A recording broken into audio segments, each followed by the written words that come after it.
అందరికీ నమస్కారం అండి. ఈరోజు అమలాపురంలో పుట్టినరోజు జరుపుకుంటున్న ఇరుబండి సత్య గారికి జానీ భాషా సేవా సమితి ద్వారా హృదయపూర్వక జన్మదిన శుభాకాంక్షలు తెలియజేస్తా ఉన్నాం.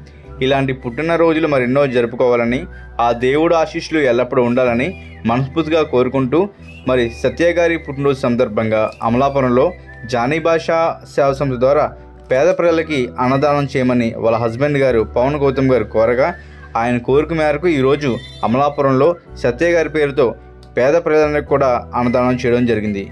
ఈ అవకాశం మాకు ఇచ్చినటువంటి గౌతమ్ గారికి జానీ భాషా సేవా సమితి ద్వారా హృదయపూర్వక అభినందనలు తెలియజేసుకుంటా ఉన్నాం. జై హింద్.